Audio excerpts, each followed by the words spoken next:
சகோதரிகளே, பிறை தலைப்பிறையிலிருந்து 15 வரைக்கும் வளர்ந்து கொண்டே போகும்.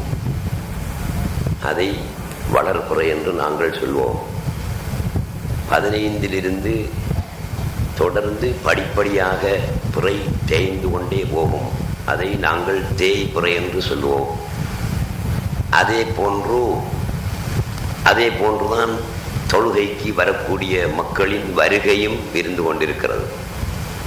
தலைப்பிறையிலிருந்து 15 வரையும் வளர்பிறை போல் வளர்ந்து கொண்டே வந்தார்கள். அதிகமானவர்கள் தொழுகைகளில் கலந்து கொண்டார்கள். 15 கழிந்ததும் தேய்பிறையானது போல் மக்களுடைய வருகையும் தேய்ந்து கொண்டே போகிறது. ஆனால் நாங்கள் முந்தின பகுதியில் இருந்த வேகத்தை விட பிந்தின பகுதியில் தான் வேகம் கூடினவர்களாக இருக்க வேண்டும். ரசூலுல்லாஹி ஸல்லல்லாஹு அலைஹி வஸல்லம் அவர்களுடைய ஹதீஸ்களை நாங்கள் பார்க்கின்ற போது முந்தின பகுதியில் இருந்ததை விட பிந்தின பகுதியில் கொஞ்சம் வேகமாக இருக்க வேண்டும் என்பதை கருத்தைத்தான் ரசூலுல்லாஹ்வுடைய ஹதீஸ்கள் தந்து கொண்டிருக்கின்றன. காரணம், பிந்தின பகுதியில் தான் லைலத்துல் கத்ர் என்று சொல்லக்கூடிய ஓர் இரவு வரும். அது 20 30 இடைப்பட்ட நாட்களில் ஒற்றையான இரவில் வரும் என்பதுதான் அதிகமான இமாம்களுடைய உலமாக்களுடைய கருத்து. அதன்படி பிந்தின பகுதியில் தான் நாங்கள் வணக்கத்திலே கூடுதலாக ஈடுபட வேண்டும். அதை அடுத்து தொழுகைக்கு வரக்கூடிய மக்களை விட பயானுக்கு வரக்கூடிய மக்களைத்தான் அதிகமாக பார்க்கக்கூடியதாக இருக்கிறது. எல்லாரும் வீடுகளில் இருந்து ஒரு 9:30 9:45 மேலே தான் வெளிக்கிட்டு வருகிறார்கள். அவர்களுடைய நோக்கம் கல்வியை கற்றுக்கொள்ள வேண்டும், விஷயங்களை தெரிந்து கொள்ள வேண்டும் என்று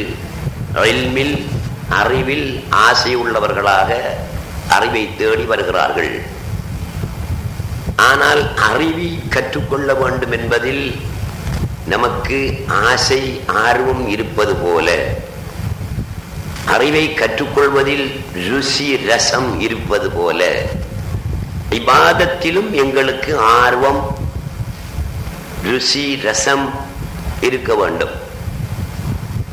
மனிதன் நிதர்சனமாக கல்வியின் மூலம் ருசியை அடைகிறான்.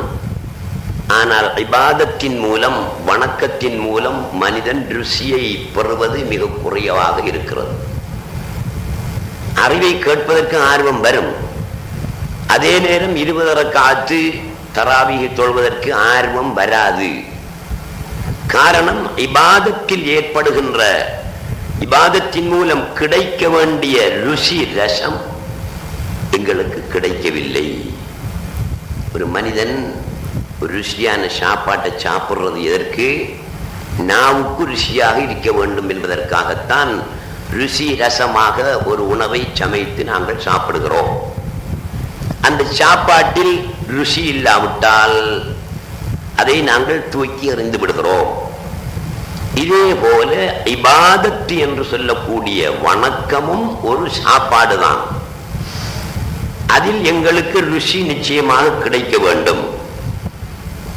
ருசி இல்லாவிட்டால் அந்த இபாதத்தின் மூலம் ருசி எப்படி கிடைக்கும் என்பதை கண்டுபிடித்து அந்த வழிகளிலே நாங்கள் இறங்க வேண்டும் என்பதை சொல்லிக்கொண்டு தொடர்ந்து உங்கள் மத்தியிலே ஞான கருத்துக்களையும் இஸ்லாமிய தத்துவங்களையும் ஷரீஅத்தினுடைய சட்டங்களையும் நான் சொல்லி வருகிறேன். ஞான கருத்துக்களை விட கூடுதலாக ஷரீஅத்துடைய சட்டங்களைத்தான் நான் சொல்லி வருகிறேன். காரணம் என்னவென்றால், ஷரீஅத்துடைய நுட்பமான சட்டங்களை இப்படியான சிறிய மஜ்லிஸுகளில் தான் நீங்கள் கற்றுக்கொள்ளலாம், தெரிந்து கொள்ளலாம். நானாயிருந்தாலும் சரி, வேறு எந்த உலமாக்களாக இருந்தாலும் சரி, பகிரங்க மேடைகளிலே இப்படியான நுட்பமான சட்ட திட்டங்களை விளக்கமாக தெளிவாக சொல்ல மாட்டார்கள். அப்படி சொல்வது வழக்கமும் இல்லை.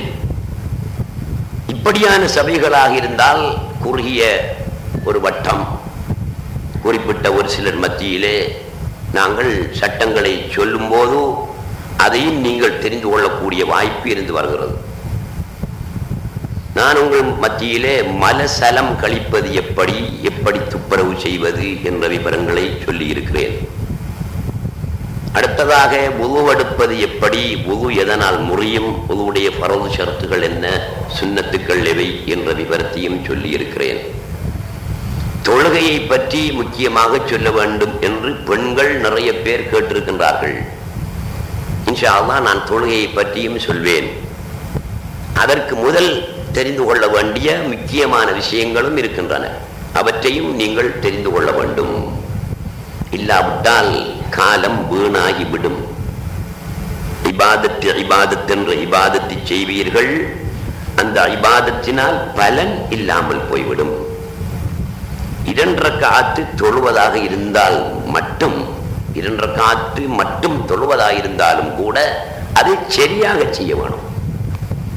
விஷயம் தெரியாமல், பரவு சிறந்து தெரியாமல், அதனுடைய விவரம் தெரியாமல் நிறைய தொழுது தள்ளினாலும் அது தொழுகை ஆகாது. ஆகையினால தொழுகையுடைய விவரங்களை நான் சொல்வேன். அதற்கு முன் நீங்கள் தெரிந்து கொள்ள வேண்டும்.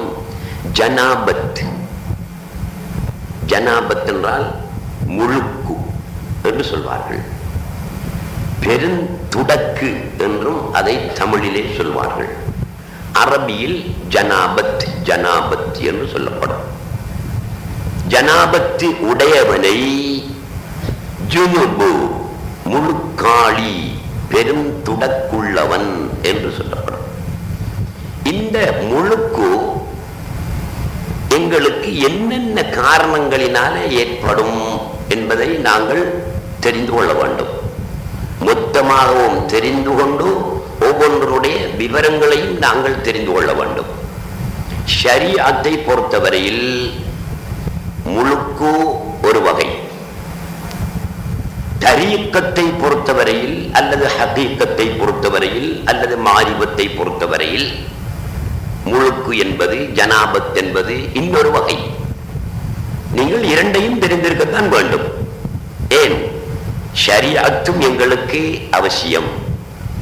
அதே போல தரீக்கத்து அல்லது ஹகீக்கத்து அல்லது மாரிபத்து என்று சொல்லக்கூடிய அந்த ஞான வழியும் எங்களுக்கு அவசியம்தான். முதலில் முழுக்கு ஜனாபத்து பெருந்தொடக்கு எதனால் ஏற்படும் என்பதை ஷரியத் அடிப்படையிலே நாங்கள் தெரிந்து கொள்ள வேண்டும். ஒன்று, முழுக்கு ஜனாபத்து எதனால் ஏற்படும்? நுத்துஃபா வெளியாகுவதினால் முழுக்கு ஏற்படும். ஒன்று, விவரம் பின்னால் சொல்வேன். முதலாவது, நுத்துஃபா வெளியாகுவதினால் முழுக்கு ஏற்பட்டு விடும் ஒரு விஷயம்.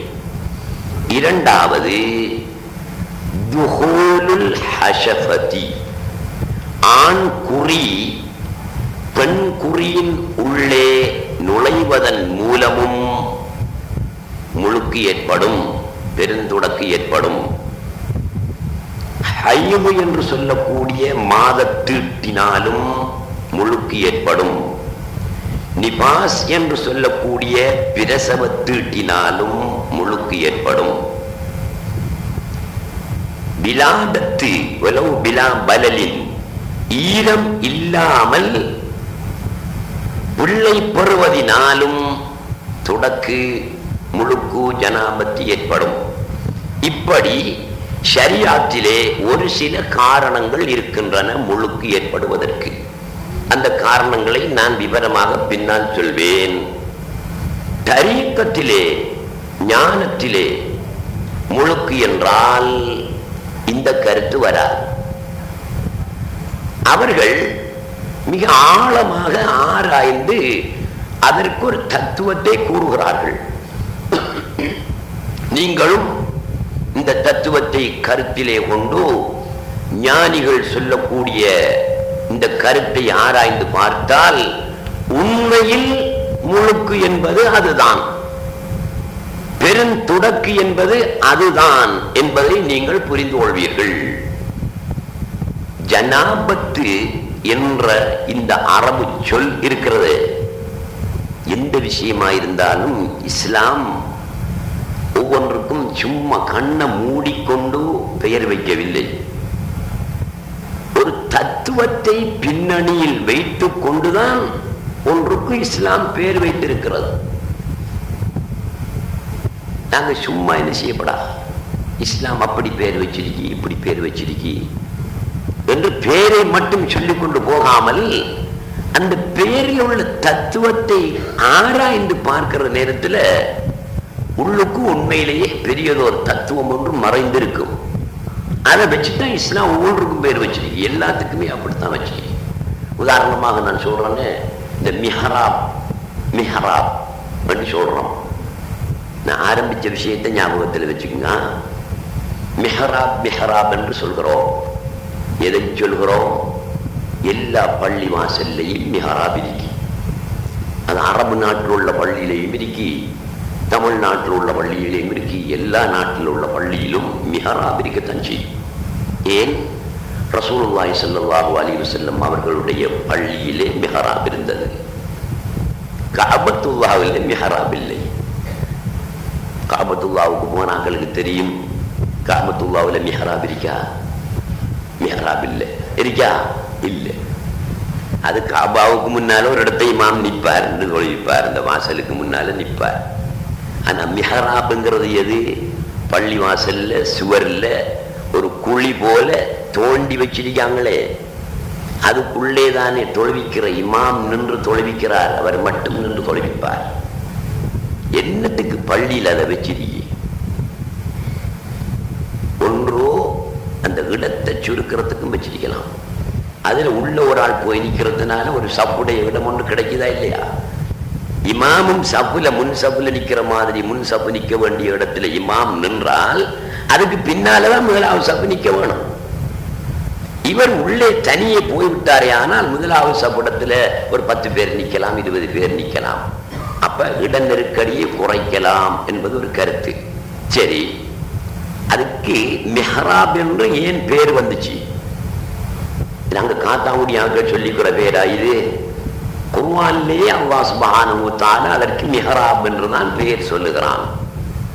மரியம் அலைஹிஸ்ஸலாத்து வஸ்ஸலாம் அவர்களுடைய வரலாற்றில் அல்லாஹ் குல்லமா தஹல அலைஹா ஜக்கரியல் மிஹராப வஜத இன்தஹா ரிஸ்கா என்று சொல்றான்.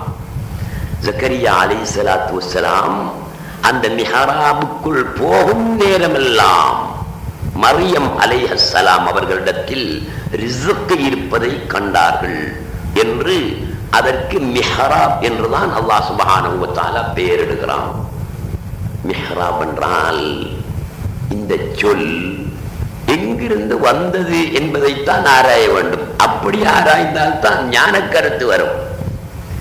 இல்லாமல் நானும் நீங்களும் மிஹராபு மிஹராபு என்று சொல்லிட்டு போனா அதுல எந்த ஒரு ஞான கருத்தையும் இஸ்லாம் அப்படி பேர் வைத்ததற்கான ஒரு தத்துவத்தையும் நாங்கள் புரிந்து கொள்ள முடியாது. ஆராய்ந்து பார்க்க வேண்டும். இஸ்லாம் எவ்வளவு ஞானத்தோடு ஒவ்வொன்றுக்கும் பெயரிட்டிருக்கிறது என்பதை.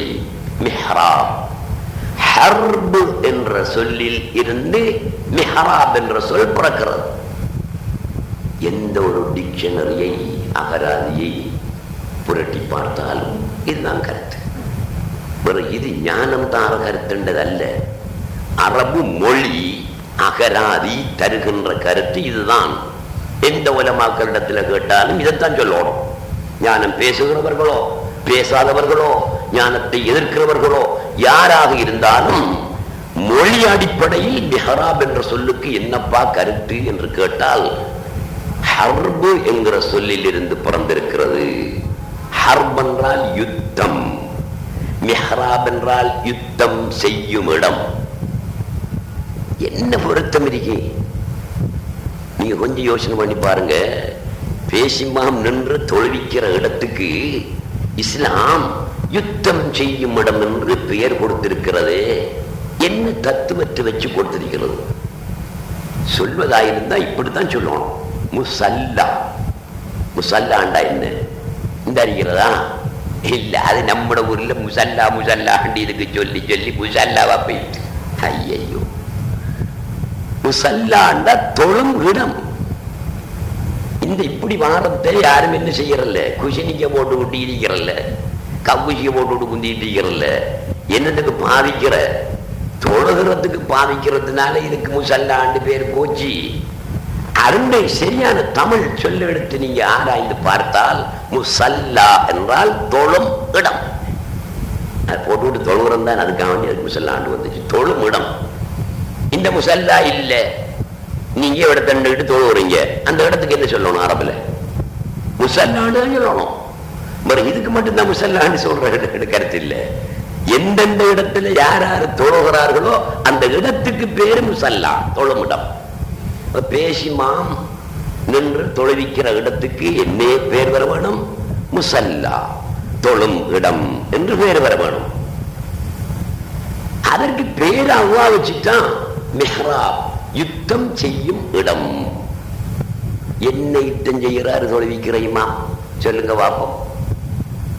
இன்னும் பால் அம்பு வில்லு கொண்டு போயிட்டாரா, அல்லது ஆம் சின்னத்தையும் கொண்டு போய் மிஹ்ராபுக்குள்ள வச்சுக்கிட்டு ரெடியா நிற்காரா? அப்ப என்ன யுத்தம் செய்யும் இடம்? அப்ப சாதாரண வெளிப்படையான யுத்தங்கள் செய்யக்கூடிய இடம் என்ற கருத்துக்கு அது பொருத்தம் இல்லை. உண்மையிலே ஒரு யுத்தம் செய்யக்கூடிய ஒரு யுத்த களமாக இருந்தா அதுக்கு சொல்லலாம், ஆம்சலாம் வச்சுக்கிட்டு ஆயுதங்களை வச்சுக்கிட்டு ஒருத்தன் ரெடியா இருக்கான் ஒரு போர் வீரன், அந்த இடத்துக்கு மிஹ்ராப் என்று சொல்லலாம், யுத்தம் செய்யும் இடம் என்று சொல்லலாம். பேசிமான் தொழுகின்றவர் யுத்தம் செய்யவில்லையே. அப்படியானால் யுத்தம் செய்யும் இடம், யுத்த களம் என்று அந்த இடத்திற்கு பெயர் வந்தால் அந்த இடத்தில் நிற்பவர் யாராக இருக்க வேண்டும்? போர் வீரனாகத்தான் இருக்க வேண்டும். யுத்த காலத்துல என்னையும் உங்களையும் போல ஆட்கள் போயிருக்கலாமா? இடுப்பு உடைஞ்சவன் போயிருக்கலாமா? ஏலா. யுத்த காலத்துல நிக்கிறவன் யாரு? போர் வீரன் தான் யுத்த காலத்துல நிற்பான். அப்ப யுத்த காலம் என்று அதற்கு பெயர் வந்தால் மிஹ்ராபுக்கோ, அந்த இடத்தில் யுத்த காலத்தில் நிற்பவன் யாராக இருக்க வேண்டும்? போர் வீரனாக, யுத்த வீரனாக இருக்க வேண்டும். என்ன வீரன் இவர்? பேசுமாம் என்ன வீரன்? அவர் நிற்கிற இடம் என்ன யுத்த களம்? அதான் அதுவிக நப்சுகல்லதி பைன ஜம்பைக். ரசூலுல்லாஹி ஸல்லல்லாஹு அலைஹி வஸல்லம் சொன்னார்கள், உன்னுடைய பரம விரோதி யார் தெரியுமா? ஆரம்பத்தையில் இருக்கிறவனும் இல்லை, நாவு கூடாவில் இருக்கிறவனும் இல்லை, சிங்கள ஊரில் இருக்கிறவனும் இல்லை. உன்னுடைய என்ற சொல் எதை காட்டும் என்றால் மிகப்பெரிய விரோதி என்ற கருத்தை ஆதா என்ற சொல் தரும். அது மொழி இலக்கணத்தில் அப்படித்தான் வந்திருக்கிறது. அவ்வாலுங்கிற அமைப்பில் வந்திருக்கு. அவ்வாலுங்கிற அமைப்பில் எது வருகிறதோ அதுவெல்லாம் மிக என்ற அர்த்தத்தை தரும். அப்ப ஆதா அதுவிக்க, உன்னுடைய விரோதிகளில் மிக விரோதி, மிக பெரிய விரோதி நப்சுக, உன்னுடைய நப்சு. அல்லதி பைன ஜம்பைக, உன்னுடைய இரண்டு விழாக்களுக்கும் இடையில் இருக்கின்ற உன்னுடைய நப்சு தான் உன்னுடைய விரோதிகளில் மிகப்பெரிய விரோதி. இவன் மற்ற இந்த காவிர்களை விட அந்த விரோதி மிகப்பெரிய விரோதி. அவன் ஆரம்பத்தையில் இருந்துகிட்டு தான் இங்க செல்ல அடிப்பான். இவன் நாவக்கூடாவில் இருந்துகிட்டு தான் இங்க செல்ல அடிப்பான். இவன் எங்க இருந்துகிட்டு செல்ல அடிப்பான்? உள்ளுக்கு இருந்துகிட்டு செல்ல அடிப்பான். அந்த செல் தவறிடலாம், இந்த செல் தவறாது. ஆகையினால இவன் தான் பெரிய விரோதி. இவனுடைய தாக்குதலைத்தான் நாங்கள் கடுமையாக பயப்படவும் வேண்டும். இந்த விரோதி இருக்கிறானே, இந்த எதிரி, இந்த எதிரியோட போர் செய்கிற இடம்தான் அந்த இடம். தோழிக்கின்ற இமாம் பேசிமாம் இந்த விரோதியுடன் போர் தடுக்கின்ற ஒரு போர் வீரன் தான். அப்ப மிஹ்ராப்ல போய் நிக்கிறதுக்கு நான் தகுதியா? நான் போர் வீரன் அப்பா. நப்சோடு போர் செய்யக்கூடிய ஒரு வீரன் என்றால் தான் அந்த இடத்துல போய் நிக்கலாம். அது எனக்கு இந்த முசல்லாவில் இந்த மிஹ்ராப்ல என்ன செய்யலாம், நிக்கலாம்.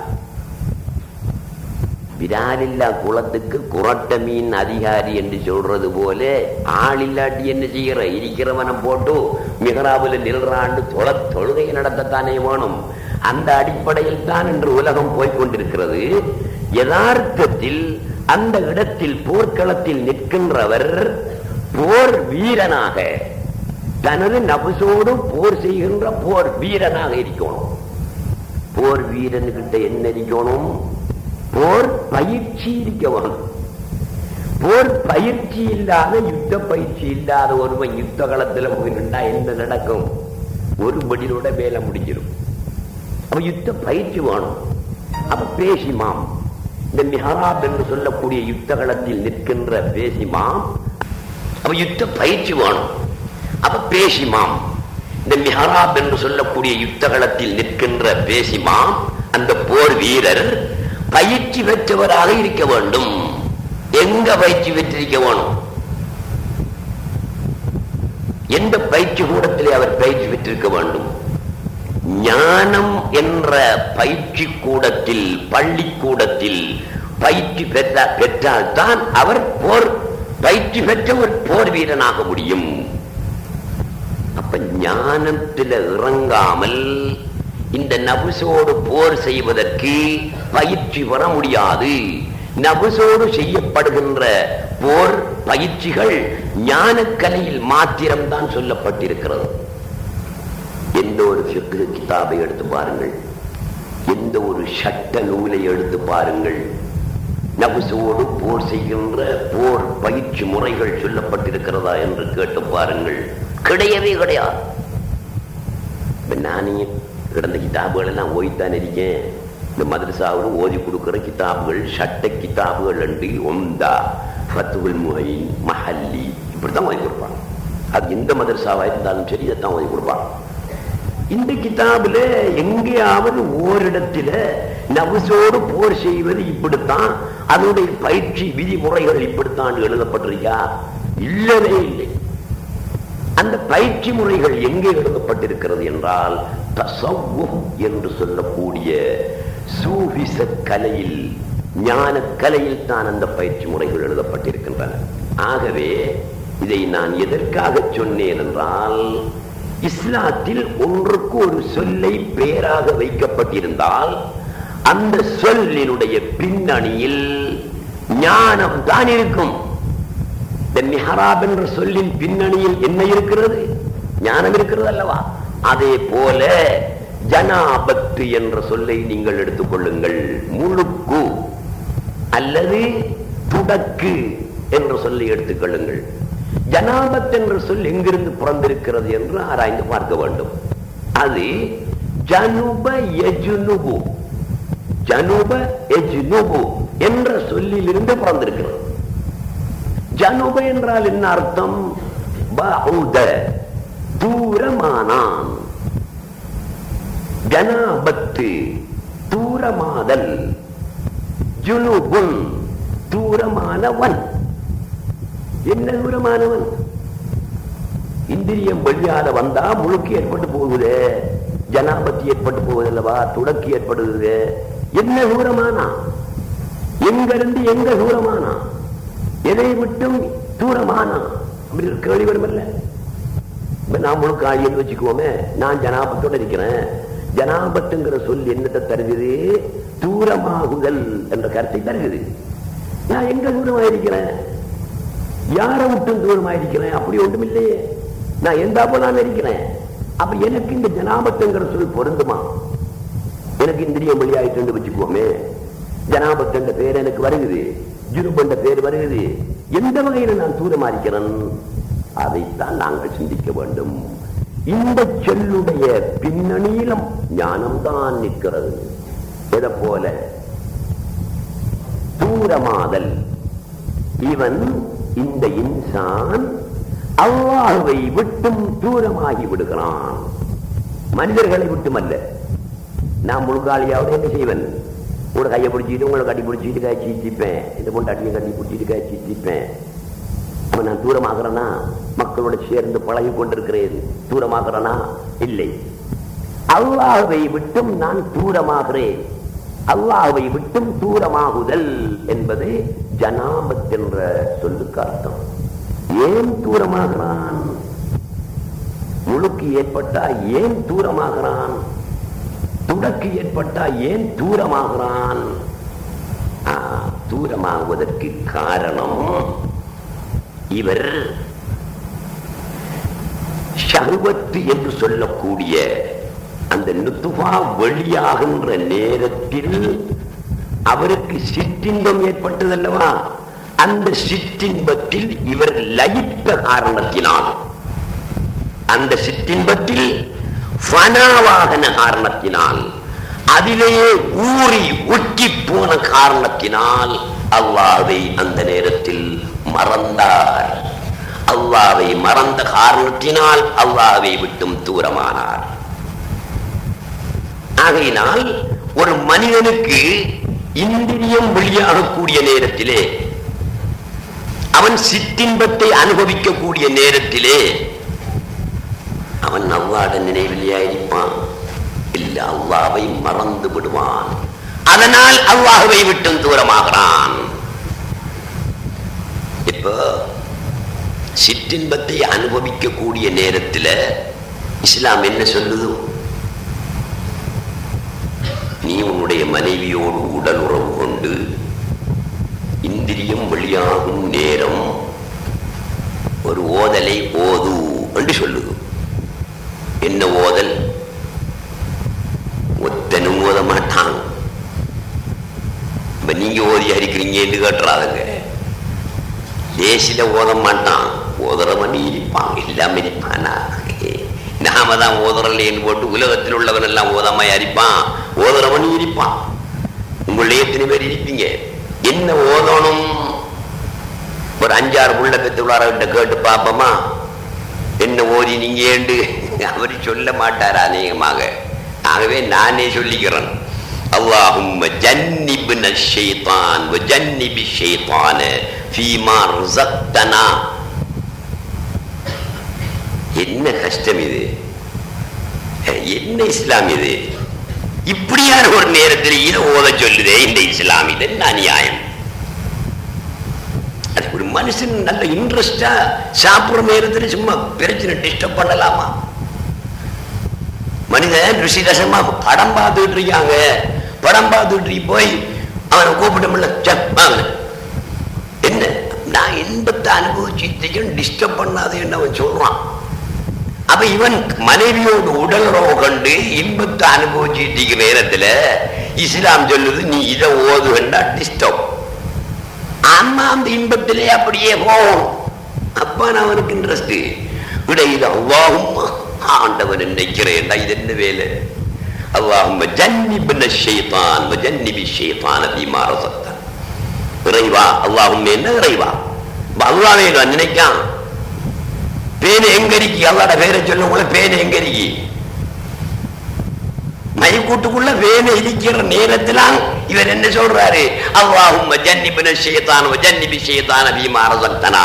அப்ப மைக்கூட்டுக்குள்ள பேன் அடிக்கும் போதும் ஓதலாம், அல்லாஹ்ட பேரை சொல்லலாம், அல்லாஹ்வை கூப்பிடலாம். இஸ்லாம் சொல்லுதா இல்லையா? நீ அந்த நேரத்தில் கூப்பிடணும், சும்மா நேரத்தில் கூப்பிடுறதுல வேலை இல்லை.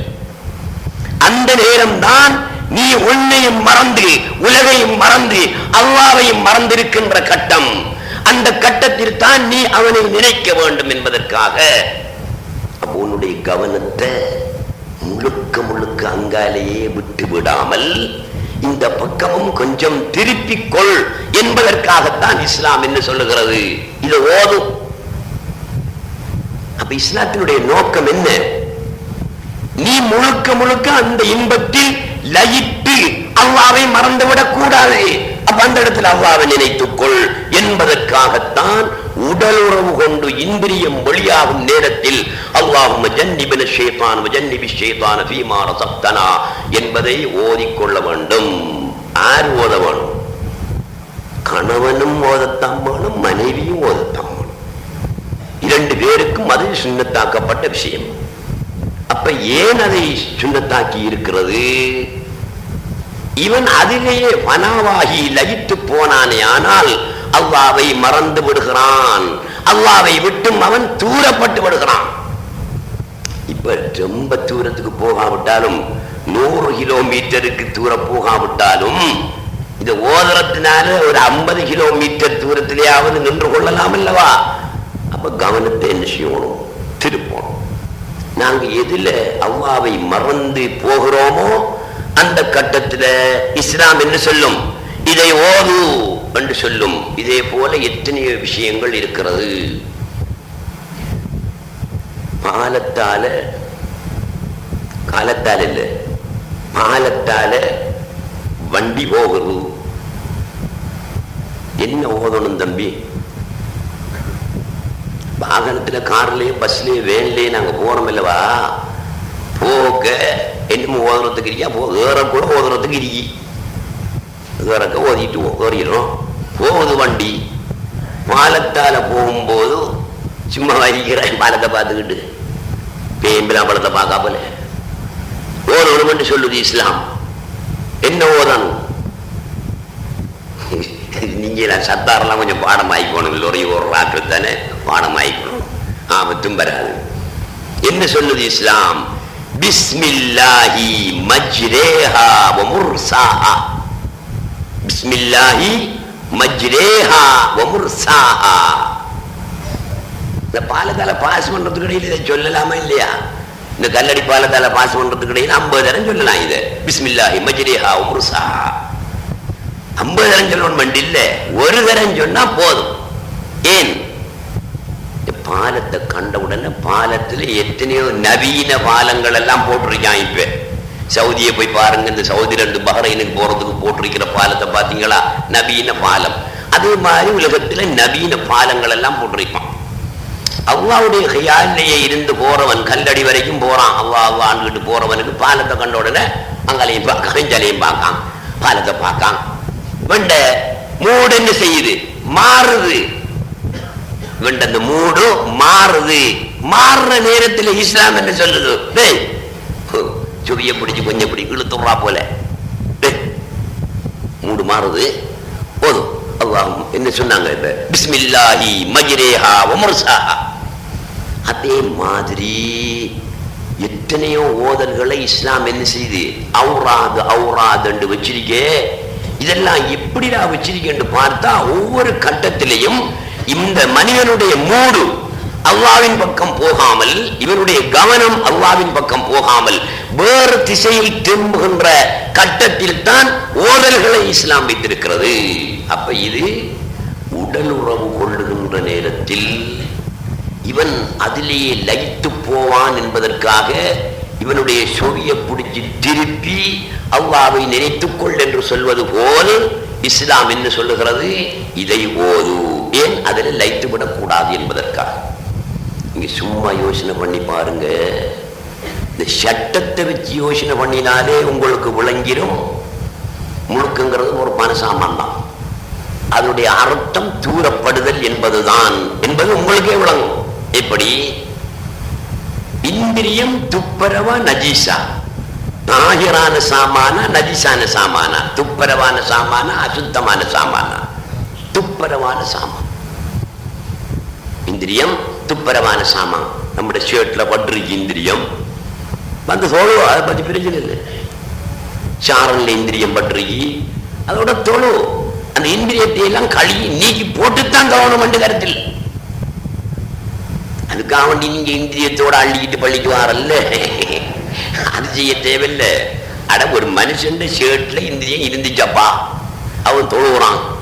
சாரல்ல இருந்துச்சு அல்லது உடல்ல இருந்துச்சு, தொழுகிறான். தொழுக கூடுமா கூடாதா? சட்டம் என்ன? கூடும். ஏன் கூடும்?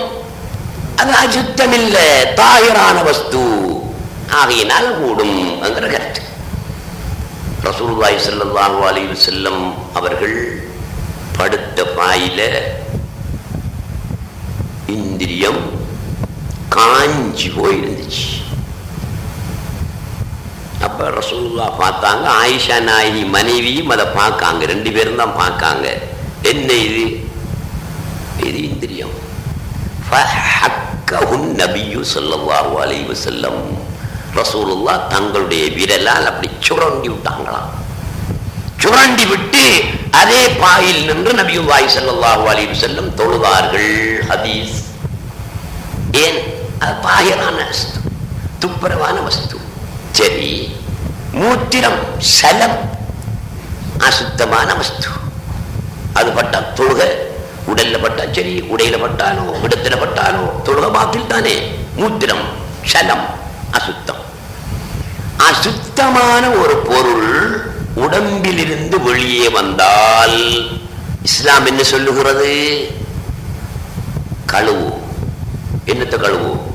மூத்திரத்தை கழுவு என்ன சொல்லுது? மூத்திரத்தை கழுவலாமா?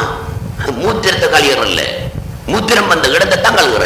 மூத்திரம் கழுகுற எல்லாரும் சொல்றோம். நாங்க மூத்திரத்தை எப்படிதான் கழுகுற? அதான் நஜீசா போச்சே.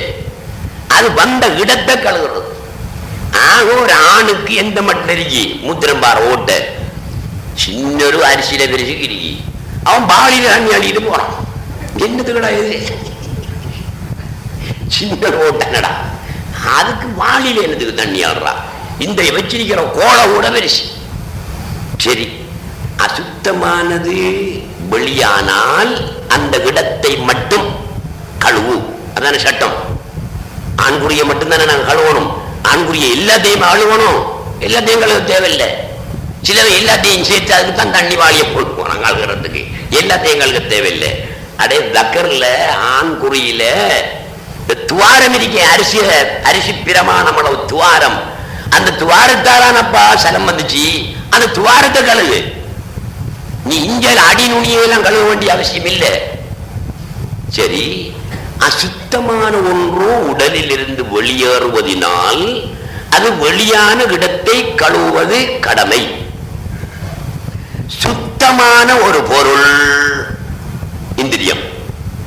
இது உடலிலிருந்து வெளியேறினால் வெளியேறின இடத்தை மட்டுமா கழுவ சொல்லுது இஸ்லாம்?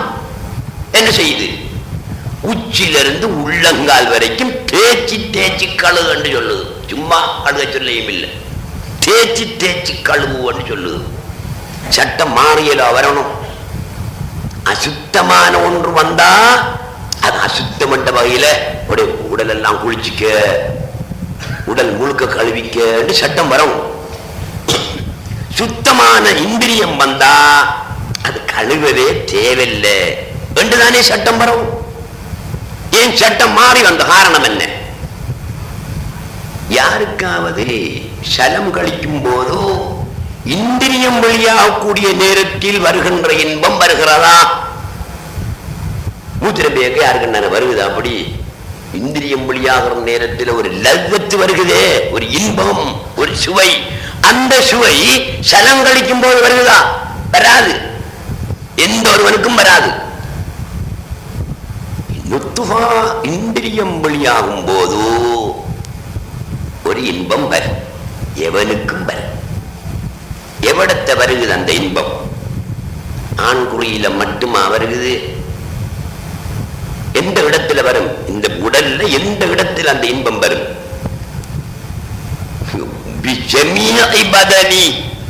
அவனுடைய உடல் அனைத்தை கொண்டும் அவன் அந்த இன்பத்தை அனுபவிக்கின்றான். அவனுடைய உடலில் இருக்கின்ற உரோமங்கள், மயிர்கள் அனைத்தை கொண்டும் அவன் அந்த இன்பத்தை அனுபவிக்கின்றான். என்ன இன்பம் அவருக்கு வந்தது? பேரின்பமா சிற்றின்பமா? சிற்றின்பம். சிற்றின்பம் என்ன அர்த்தம்? சிற்றின்பம் சிறிய இன்பம் என்றதான் அர்த்தம். பேரின்பம் பெரிய இன்பம் என்ற அர்த்தம். அப்போ இந்த உடலுறவின் மூலம் இந்திரியம் வெளியாகின்ற நேரத்தில் இந்த இன்சானுக்கு கிடைக்கின்ற இன்பம் சிற்றின்பம் தான், பேரின்பம் அல்ல, சின்ன இன்பம். இந்த இன்பத்தை வரும்போது இவன் அல்லாஹ்வுடைய நினைவில் இருந்தானா? அல்லாஹ்வை மறந்திருந்தானா? அல்லாஹ்வை மறந்திருந்தான். அவன் உடல் முழுமையை கொண்டும் அல்லாஹ்வை மறந்திருந்தான். ஆகவே நீ உன் உடல் முழுவதையும் கழுவித்தான் ஆக வேண்டும். அந்த சிற்றின்பத்தை உணர்ந்தது உன்னுடைய ஆண்குறி மட்டுமா? இல்லை, உன்னுடைய முழு உடலுமே அந்த சிற்றின்பத்தை அனுபவித்த காரணத்தினால், உணர்ந்த காரணத்தினால் அனைத்தையும் என்ன செய்ய வேண்டும்? கல்வியாக வேண்டும். முத்திரம் சலம் வந்த நேரத்தில் அந்த சிற்றின்பம் உடல் முழுமையாக கிடைக்கவும் இல்லை. சரி, ஆண்குறிக்கு மட்டும்தான் அப்படி ஒரு இன்பம் கிடைத்ததா? அதுவும் இல்லை.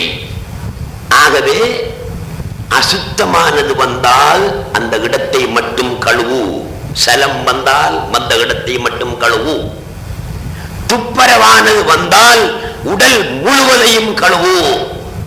ஏன் சட்டம் வந்தது? அல்லாஹ்வை மறந்தது ஆண்குறி மட்டுமல்ல, உன்னுடைய உடல் முழுமையாகவே அல்லாஹ்வை மறந்தது. ஆகவே அந்த மறந்த காரணத்தினால் கழுவித்தான் ஆக வேண்டும் என்று இஸ்லாம் சொல்லுகிறது. எனவே சகோதரர்களே, ஜனாபத்து என்றால் தூரப்படுதல், முழுக்கு என்றால் அல்லது துடக்கு என்றால் தூரப்படுதல். அப்ப இந்த இன்சான் மனிதன் அல்லாஹ்வுடைய நினைவில் இருக்கின்ற நேரத்தில் அல்லாஹ்வோடு இருக்கிறான், அல்லாஹ்வுக்கு நெருக்கமாக இருக்கிறான். அல்லாஹ்வை மறக்கின்ற நேரத்தில் அல்லாஹ்வை விட்டும் அவன் தூரப்படுகிறான். அதனால் தான் அவன் குளிக்க வேண்டிய நிலைமை ஏற்படுகிறது. சரி, இது இந்திரியம் வெளியாகிற நேரத்தில் அந்த சிற்றின்பத்தில் மூழ்கி அல்லாஹ்வை மறக்கிறதுனால இவன் குளிக்கணும். நாங்க அல்லாஹ்வை அந்த நேரத்தில் மட்டும் மறந்திருக்கோம், எல்லா நேரத்திலும் மறந்துதானே கிடக்கும். அப்ப எல்லா நேரத்திலும் நாங்க யாரா இருக்கோம்? முழுக்காளிகளாக இருக்கிறோம், துடக்காளிகளாக இருக்கிறோம், ஜனாபத்தோடு இருக்கிறோம், தூரப்பட்டவர்களாக இருக்கிறோம். இந்திரியம் பார நேரத்தில் தம்பி அந்த சிற்றின்பத்தில் மூழ்கி அல்லாஹ்வை மறக்கிறது அது செய்யலாம். சரி, மற்ற நேரங்களில் நாங்கள் அல்லாஹ்வோட எண்ணத்தில் இருக்கிறோம்.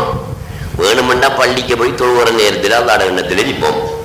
வியாபாரம் செய்யக்குள்ள, டிவி பார்த்துக்கிட்டு இருக்கக்குள்ள, விளையாட்டை பார்த்துக்கிட்டு இருக்கக்குள்ள, மெச்ச பார்த்துக்கிட்டு இருக்கக்குள்ள, கூட்டாளியோட காய்ச்சிட்டு இருக்கக்குள்ள அல்லாஹ்வோட எண்ணத்தில் இருக்கும் இல்லையே. அப்ப அந்த நேரங்களில் எல்லாம் யாரு? நாங்கள் முழுக்காளிகள் தான். ஷரியத்தில் அல்ல, தரியக்கத்தில், ஞானத்தில் நாங்கள் முழுக்காளியாக இருக்கிறோம். எனவேதான் ஒரு பெரியார் கேட்கிறார், கைஃப ததுகுலு ஹவ்ரத்தர் ரப்பி வ அன்த லம் ததஹர் மின் ஜனாபதி கஃபலாத்திக். எப்படி கேட்கார் பாத்தீங்களா? ஒரு ஞானி கேட்கிறார், கைஃப ததுகுலு ஹவ்ரத்தர் ரப்பி, அல்லாஹ்வினுடைய சமூகத்துக்கு நீ எப்படி போகலாம்? அல்லாஹ்வுடைய சமூகத்துக்கு நீ எவ்வாறு செல்லலாம்? அந்த லம் ததஹர் மின் ஜனாபதி கஃபலாத்திக், அல்லாஹ்வை மறந்திருத்தல் என்ற முழுக்காளியாக நீ இருக்கும் போது அல்லாஹ்வுடைய சமூகத்துக்கு எப்படி போகலாம்? அப்ப அல்லாஹ்வை மறந்திருத்தல் முழுக்கு, அல்லாஹ்வை மறந்திருத்தல் தொடக்கு என்பதை நாங்கள் புரிந்து, இந்த ஜனாபத்து சொல்றோமே, அது வந்தாலும் நாங்க குளிக்கத்தான் வேணும். மற்ற தரீக்கத்தில் சொல்லப்படுகின்ற ஜனாபத்து முழுக்கு ஏற்படாமல் எங்களை நாங்கள் பாதுகாத்துக் கொள்வதாக இருந்தால் எந்த நேரமும் அல்லாஹ்வுடைய நினைவிலே இருக்கணும். அதுக்குத்தான் நான் உங்களுக்கு வழி சொல்லி தந்திருக்கேன். எந்த நேரத்திலே அல்லாஹ்வுடைய நினைவில் ஒருத்த இருந்தானண்டா, அவன் சந்தைக்கு போற இல்லையா, கல்யாணம் முடிக்கிற இல்லையா, வியாபாரம் பண்ற இல்லையா, என்ன செய்யணும் தம்பி? அல்லாஹ்வுடைய ஞாபகத்தில் இருக்கிறேன்டா, கண்ணை மூடிட்டு கையை கட்டிக்கிட்டு இருக்கிறானே, அப்படி பழகி போட்டானுங்கள். அல்லாஹ்வுடைய ஞாபகத்தில் இருக்கிறேன்டா, தொப்பி எல்லாம் போட்டு, சால்வையெல்லாம் போட்டு, இங்கே பள்ளிக்கு போய் ஒரு கொடுத்துக்கிட்டு விழா பார்த்துக்கிட்டு கையை கட்டிக்கிட்டு இப்படி இருக்கிறது தான் அல்லாஹ்வுடைய ஞாபகத்தில் இருக்கிறேன்னு நம்மவன் பழகி போட்டான். அப்படி இல்லை. அல்லாஹ்வுடைய ஞாபகத்துல நீ எங்க கடைக்குள்ளே இருக்கலாம், மார்க்கெட்ல இருக்கலாம், பட தியேட்டருக்குள்ளே இருக்கலாம், டிவியும் பார்க்கலாம், நீ எல்லாம் எங்குமே போகலாம், அல்லாஹ்வுடைய ஞாபகத்திலேயே இருக்கலாம். அதுக்கு காரணம் என்ன தெரியுமா? இப்படி கண்ணை மூடிட்டு இருக்கிறது அல்லாஹ்வுடைய ஞாபகத்தில் இருக்கிறேன்னு பழக்கப்பட்டதுக்கு காரணம், அல்லாஹ் தஆலா நம்மை விட்டும் வேறாக எங்கோ இருக்கிறான் என்ற நம்பிக்கை மக்களுடைய உள்ளத்தில் விதைக்கப்பட்டு வளர்க்கப்பட்டதுதான் அதற்கு காரணம். ஆகையினாலதான் அவன் அல்லாஹ் அல்லாஹ் என்று ஒரு மூலையிலே குந்திக் கொண்டு சந்தர்ப்பம் அவனுக்கு ஏற்படுகிறது. அப்படி அல்ல, நீ பார்ப்பதையெல்லாம் அல்லாஹ் என்று நினை. நீ எதை எதையெல்லாம் பார்க்கின்றாயோ அதையெல்லாம் அல்லாஹ் என்று நினைத்துக்கொள். நீ யார பார்க்காப்ப? அல்லாஹ்தான் பார்க்க. நீ எதை எதையெல்லாம் பார்க்கின்றாயோ அதையெல்லாம் அல்லாஹ் என்றே நினைத்துக்கொள். நீ அல்லாஹ்வைத்தான் பார்க்கிறாய். நீ யாருடன் எல்லாம் பேசுகின்றாயோ அவர்களை எல்லாம் அல்லாஹ் என்று நினைத்துக்கொள். அல்லாஹ்வுடன் தான் பேசுகிறாய். நீ யாருடன் எல்லாம் இருக்கின்றாயோ அவர்களை எல்லாம் அல்லாஹ் என்று நினைத்துக்கொள். நீ அல்லாஹ்வுடன் தான் இருக்கின்றாய். இப்ப நான் யாருடன் இருக்கிறேன்? அல்லாஹ்வுடன் இருக்கிறேன். நீங்க யாருடன் இருக்கிறீங்க? அல்லாஹ்வுடன் இருக்கிறீங்க. அப்ப நாங்க இதுக்கு ஒவ்வொருத்துக்கிட்டு பள்ளிக்குள்ள போய் ஒரு மூலிகை ஒண்டிக்கிட்டு தலைப்பாவம் கட்டிக்கிட்டு அல்லாஹ் அல்லாஹ் இருக்கணும் அவசியம் இல்லை. நீ வியாபாரம் செய்ய போறியா? கடையை துறக்காரி வரும் காலத்தால போய் கடையை துறக்காரு திறந்து விட்டு மணக்குச்சையும் கொளுத்தி வச்சுக்கிட்டு என்னது கொளுத்துறாரு? மணக்குச்சை என்ன காசு கீச்சு கொஞ்சம் கூட வரட்டும் தான் கொளுத்துறான். அடே நீ மணக்குச்சை கொளுத்துறதுனால காசு கூட வர போறல்லப்பா. நீ கொளுத்து மணக்குச்சை என்னது கொளுத்து? நாத்த ஊத்த இல்லாம இருக்கட்டும், கொஞ்சம் மனம் அரிக்கட்டும். மனம் அரிக்கிறது நல்லது தானே.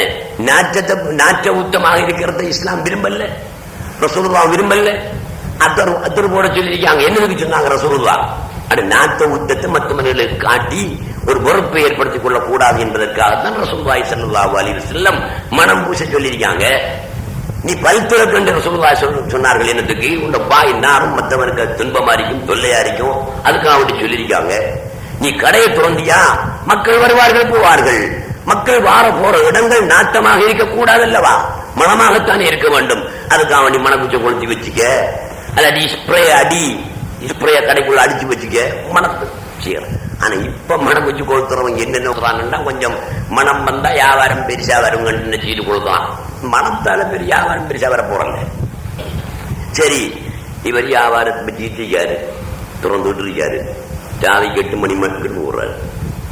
சிங்களவன் பாறான் கடைக்கு, தமிழம் பாறான், சோனகன் பாறான், எல்லாருக்கும் வியாபாரம் பண்றாரு. இதை 8 மணி கடையை பூட்டணும். பெட்டியை திறந்து கணக்க பார்க்காரு. 5000 ரூபாய் ஆதாயம். அல்ஹம்துலில்லாஹ் பாராரு விட்டு. இவருக்கு இந்த 5000 ரூபாயை கொடுத்தா சிங்களவன், தமிழன், சோனகன், பரங்கியன் இந்த கடைக்கு போய் ஆகாரம் வாங்கினானு, சாமான் வாங்கினானு, அவ்வளவு பேருன்னா அந்த 5000 ரூபாய் அவனுக்கு கொடுத்தான். அல்லாஹ் ரஸாக். நாங்க கதைக்க என்ன கதைக்கும்? அல்லாஹ் ரஸாக், அல்லாஹ் ரஸாக். அல்லாஹ் ரிஸ்க் தாரவன், அல்லாஹ் ரிஸ்க் தாரவன்.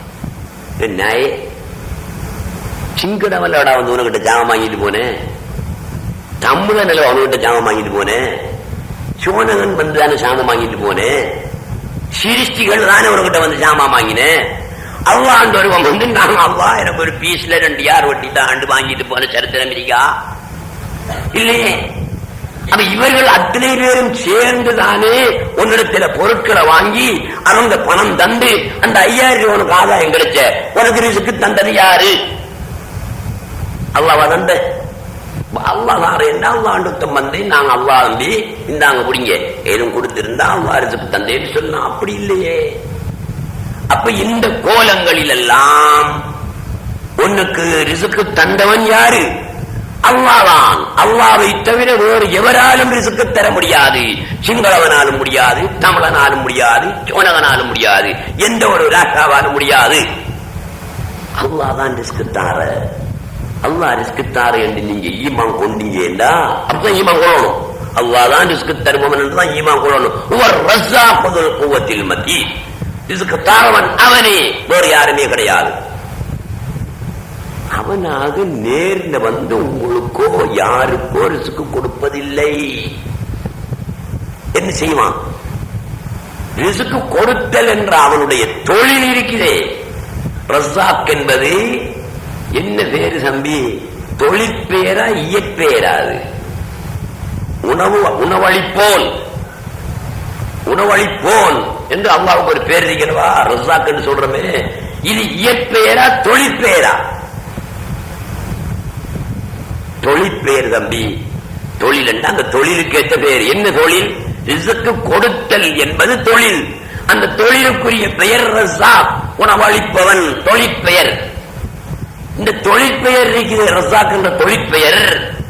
இந்த பெயருக்கேற்ற மாதிரி அல்லாஹ் ரிஸ்க்கு கொடுப்பதா இருந்தால் இந்த தொழிற்பெயருக்கு ஏற்ற மாதிரி பாத்திரங்களை அமைப்பான்.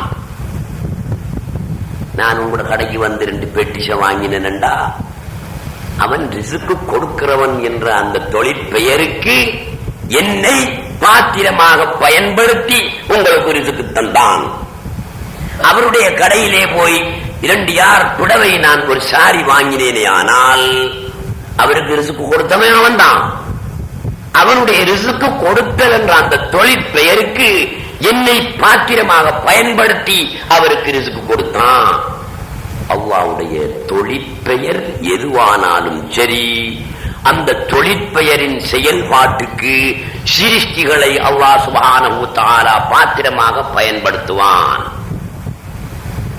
நான் எழுப்பிட்டு போறேன் ஹபீப், கால் மடங்கி உழப்போன, நீங்க தான் பக்கத்தில் இருந்தால் பிடிச்சு நீங்க பிடிச்சீங்கன்னா உழல. அல்லாஹ் தான் காப்பாத்தினான். அந்த அல்லாஹ்வோட காப்பாத்தினோன்னு கோயால பிடிச்சேன். கோயான பழம் ஹக்கீக்கத்துல உன்னை பிடிச்சி இப்ப காப்பாத்தினால ஆறு கோயான அல்லாஹ் அந்த வந்து நான் அல்லாஹ் உன்னை பிடிச்சிருந்தா காப்பாத்தினானா இல்லையே, கோயான காப்பாத்தினாரு. அவரு பிடிச்சி நிமித்தி விட்ட உடனே நான் என்ன சொல்லிட்டு போறேன்? அல்லாஹ் காப்பாத்தினா நம்மளோட. என்ன அர்த்தம் தம்பி இது? அல்லாஹ் காப்பாத்தின, இவர் தானே இப்ப காப்பாத்தின. அப்ப நீ நினைச்சுக்க, நீ சொல்லு அல்லாஹ் காப்பாத்தின சொல்லு, பிரச்சனை இல்ல. நீ விளங்கிக்கொள், நம்பிக்கொள். காப்பாற்றுதல் என்பது ஒரு தொழில். அந்த தொழிலுக்குரிய பெயர் என்ன? அல்லாஹ்வுக்கு 99 திருநாமங்கள் சொல்லுங்க வாக்கும். ரஸாக் என்ற ஒரு திருநாமம் வருது, அது உணவளிப்போன், காப்பாற்றுபவன், பாதுகாப்பளிப்போன் என்று ஒரு திருநாமம் வருகிறது. அதுவும் தொழிற்பெயர் தான். என்னது? ஹஃபீஸ். நீங்க ஓதக்க பாருங்க, அஸ்மாவுல் ஹுஸ்னா ஓதக்க எப்படி வரும்? ஹஃபீஸ் என்று வரும். பாதுகாப்பு வழங்குபவன். தன்னுடைய பாதுகாப்பு வழங்குதல் என்ற அந்த தொழிலுக்கு கோயாவை பாத்திரமாக பயன்படுத்தி பாதுகாப்பை எனக்கு அவனே வழங்கினான்.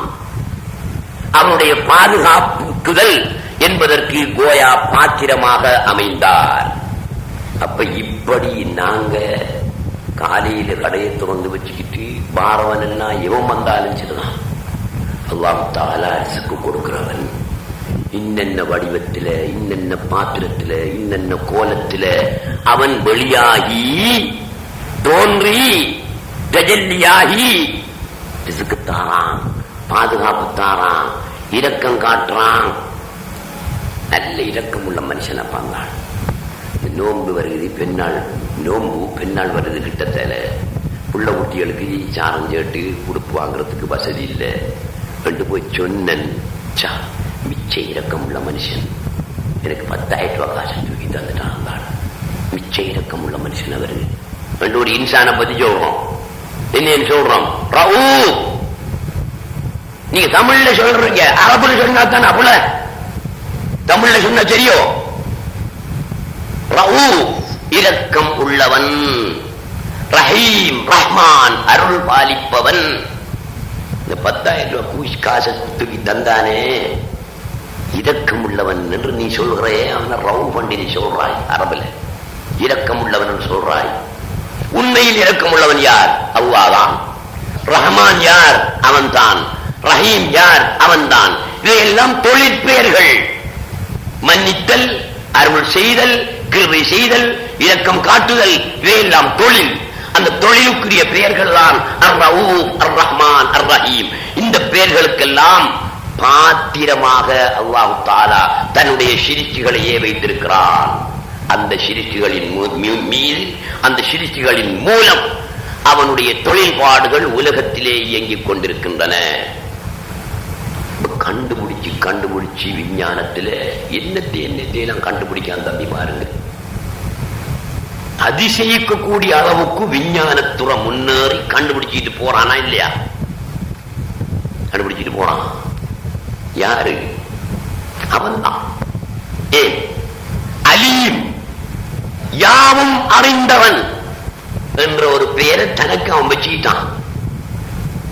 யாவையும் அறிதல் என்பது ஒரு தொழில். யாவையும் அறிந்தவன் அலீம் என்பது தொழிலுக்குரிய பெயர். இந்த தொழில் எப்படி வழியாகும்? இந்த உலகத்தில் இருக்கக்கூடிய இந்த சிருஷ்டிகள் மூலம்தான் அவனுடைய அறிவு வழியாகும். எங்கேயாவது உலகத்தில் நான் தான் அல்லாஹ், நான் தான் அறிஞன், அறிவை பாருங்கள் என்ற அல்லாஹ் நின்றுகிட்டு அறிவு சொன்ன வரலாறு இருக்கா? இல்லை. அந்த இலங்கையில சொல்றானுங்களாம், இந்தியாவில் சொல்றானாம், அமெரிக்காவில் சொல்றானாம், ரஷ்யாவில் சொல்றானாம். ரஷ்ய விஞ்ஞானி கண்டுபிடிச்சானாம், அமெரிக்க விஞ்ஞானி கண்டுபிடிச்சானாம். இவனுக்கு எப்படி கண்டுபிடிக்க முடியும்?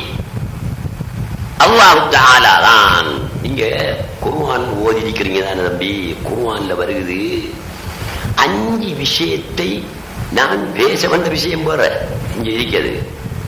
அது மக்களா பேசுவேன். 5 விஷயத்தை அல்லாஹ்வை தவிர வேறு யாருமே அறியார்கள். திட்டவட்டமாக பசுமரத்தாணி போல, பச்சை மரத்தில் ஆணி அடிச்சா போல அல்லாஹ் தெளிவா சொல்லிட்டான். எனக்கு 5 விஷயம் ஞாபகம் வருது. நேரியா சொல்றேன், உங்களுக்கு தெரிஞ்சா சொல்லித்தாங்க. எல்லாத்தையும் ஞாபகத்தில் வச்சுக்கலாம். கல்யாணம் முடிச்ச நாம தானே, கல்யாணம் முடிக்காதவன்னா ஞாபகத்தில் வச்சுப்பான். கல்யாணம் முடிச்சவன் ஞாபக சக்தி குறைவாரிக்கும். இதையெல்லாம் பார்ப்பான் தானே, பார்க்க பார்க்க மறதி உண்டாயிரும். அல்லாஹ் தஆலா குர்ஆன்ல சொல்லி இருக்கிறான் 5 விஷயத்தை அல்லாஹ்வை தவிர வேறு யாருமே அறிய மாட்டார். என்னென்ன?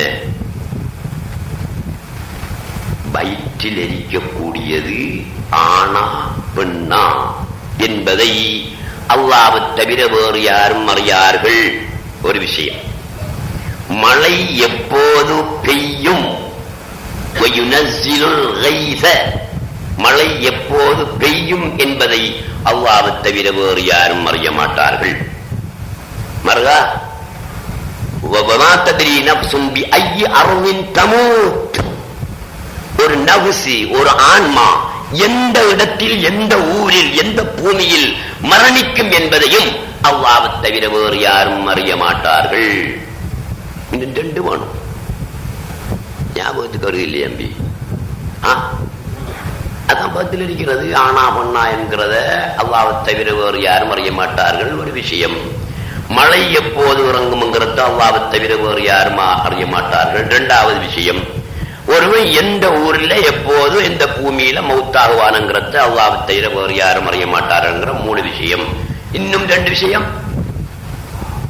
இல்மு ஸாஅ, உலக முடிவு எப்போது, எப்போது இந்த உலகம் அழியும், உலகம் முடியும் என்பதை அல்லாஹ்வை தவிர வேறு யாரும் அறிய மாட்டார்கள். இன்னும் ஒன்று, நாளைக்கு நான் என்ன செய்வேன்? இப்ப 11 மணி 5 நிமிஷம், 11:10க்கு நான் என்ன செய்வேன், 12க்கு நீங்க என்ன செய்வீங்க, 1 மணிக்கு நீங்க என்ன செய்வீங்க என்பதையும் அல்லாஹ்வை தவிர வேறு யாரும் அறிய மாட்டார்கள். சரியல்லவா? வச்சுக்குவோம். வயிற்றில் இருப்பது ஆனா பொண்ணா என்பதை அல்லாஹ்வை தவிர வேறு யாரும் அறிய மாட்டார்கள். இதுதானே குர்ஆன். இன்னைக்கு என்ன சொல்றான் விஞ்ஞானி? பௌத்தில் இருக்கிற ஆம்பளையங்க, பௌத்தில் இருக்கிற பொம்பளையங்க, அதுவும் இல்லாம 6 விரல் 6 விரல் பௌத்தில் இருக்கிற பிள்ளைக்குங்க, பௌத்தில் இருக்கிற பிள்ளைக்கு ஹார்ட் வருத்தம்டா, அதற்கு ஹார்ட் வருத்தமங்க. என்ன குர்ஆன் சொல்றது பொய்யா அல்லது இது பொய்யா? இவன் சொல்றது பொய்யா? இவன் சொல்றது பொய் என்று சொல்லலாம். ஏன்னா அவன் என்ன செய்யறான்? டிவியில போட்டுட்டு சொல்றான், எல்லாம் பார்த்து போட்டு, பொம்பளை பிள்ளையங்க, பொம்பளை பிள்ளை முறப்பு, ஆம்பளை பிள்ளையங்க, ஆம்பளை பிள்ளை முறப்பு, கால் வளைஞ்சு கிடக்கங்க, கால் வளைஞ்சுதான் வருது உள்ள.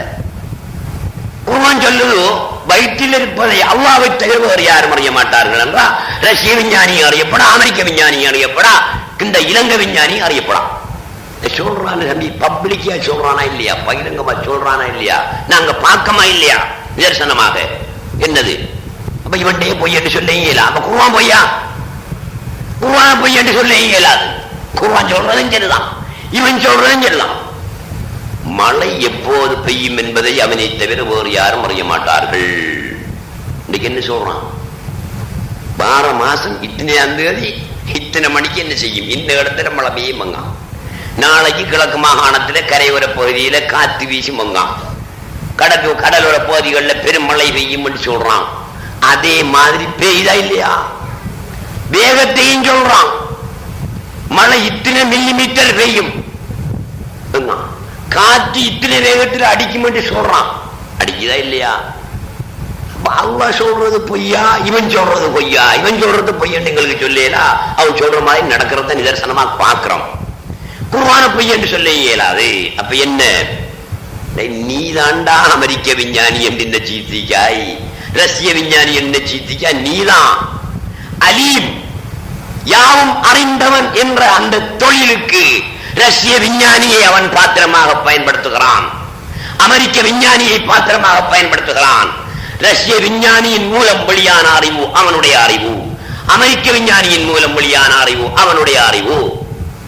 அப்ப அவனை தவிர ஒன்றுமே இல்லை. அவனுடைய சகல தொழில்பாட்டுக்கும் பாத்திரங்களை அல்லாஹ் சுப்ஹானஹு வ தஆலா அமைத்து வைத்திருக்கிறான். ஆகையினால சகோதரர்களே, ஜனாபத்து அல்லாஹ்வை மறத்தல் ஜனாபத்து தானே, முழுக்குத்தானே, தொடக்குத்தானே, தூரமாகுது. மறக்கிறதுக்கு வழி இல்லை. அதுக்கு வழி எங்க இருக்கு?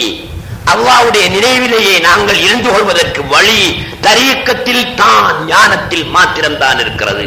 நீ எல்லாவற்றையும் அல்லாஹ் என்று கருது, நீ அல்லாஹ்வுடைய நினைவிலேயே இருப்பாய். அல்லாஹ் எங்கோ இருக்கிறான், நாங்க எங்கோ இருக்கிறோம் என்று அல்லாஹ்வை நினைப்பதற்கு தலப்பாயம் கட்டிக்கிட்டு பள்ளிக்கு ஒரு மூலையில கொண்டிட்டு நிற்கிறியே, அது என்ன செய்யாது. அந்த நேரத்துக்கு தான் அல்லாஹ்வுடைய நினைவிலே நீ இருப்பாய். வெளியே வந்தால் எத்தனையோ காட்சிகளை காண்பாய், பொருட்களை காண்பாய், அல்லாஹ்வை மறப்பாய். அப்ப அதிகமான நேரத்தில் முழுக்காளியாக இருக்க வேண்டிய நிலைமைதான் ஏற்படும். இந்த ரூட்டை, இந்த மீட்டரை பிடிச்சுக்கிட்டா, மீட்டர் தெரிஞ்சிருக்கணும் தம்பி. மீட்டர் தெரிஞ்சா ரேடியோ என்ன செய்யலாம், அந்த மீட்டருக்கு பிடிச்சி வச்சா சனல் தெரியும். சனல் அடிச்சுட்டா என்ன செய்யும், இந்த ஸ்டேஷன் வேலை செய்ய மாட்டேன். சனல் தெரியாதவண்ட பாடு கஷ்டம்தான். ஆகவே சனல் அடிக்க தெரிஞ்சுக்கிட்டு தான் பிறகு நாங்கள் டிவி என்ன செய்யணும், பார்க்க ஆரம்பிக்க வேணும். அன்புள்ள சகோதரர்களே, உங்களுக்கு இன்று முழுக்கை பற்றி, ஜனாபத்தை பற்றி, எதனால குழி வாஜிபாகும், குளிக்கிற எப்படி, எத்தனை பேர் அன்றைக்கு சொன்னானே 3 புள்ள பெற்றிருக்காங்க என்ற கூட்டாளி. இந்த ஜும்மாவில் சொன்னானாகும், இங்க சொன்னே தெரியல, இங்க சொன்ன 3 புள்ள பெற்றிருக்கான். 3 பிள்ளைக்கும் ஒரு பிள்ளைக்கு 30 தரஞ்சிமாக செய்யறேன்னாலும் 90 தரஞ்சிமாக செஞ்சிருப்பான். அவன்கிட்ட கேட்டதுக்கு அவன் கேட்கான், ஜனாபத்தண்டா என்ன மௌலவி என்ற கூட்டாளி, அப்படி நான் நீயத்து வைக்கையும் இல்லை, இந்த வாழ்க்கையில குளிக்கையும் இல்லையே, இந்த 3 உள்ள வச்சுதான் இருக்காரு மேல்படியான். அப்ப ஆகையினால அதெல்லாம் நிச்சயமாக நாங்கள் அறிஞ்சு கொள்ளக்கூடிய விஷயம். உங்கள் மத்தியில் அதை பற்றி பேசணும்னு தான் நான் குறிப்பெடுத்துக்கிட்டு வந்தேன். ஆனால் நிறைய விஷயம் கூடுதலாக சொல்ல வேண்டிய விஷயங்கள் இந்த குறிப்பில் இருக்கி. இப்ப துவங்கினா கடைசி வரைக்கும் நான் என்ன செய்யத்தான் போகணும், சொல்லி முடிக்கத்தான் போகணும். ஆகையினால சட்டங்களை இன்ஷா அல்லாஹ் தஆலா நாளை இரவுக்கு நான் சொல்கிறேன். இப்போது பொதுவாக ஒன்றை, ஜனாபத் முழுக்கென்றால் என்ன, தூரப்படுதல், எதை விட்டும் தூரப்படுதல், தூரப்படாமல் இருப்பதற்கு வழி என்ன என்ற விவரங்களை உங்கள் மத்தியிலே சுருக்கமாக சொல்லி இருக்கிறேன்.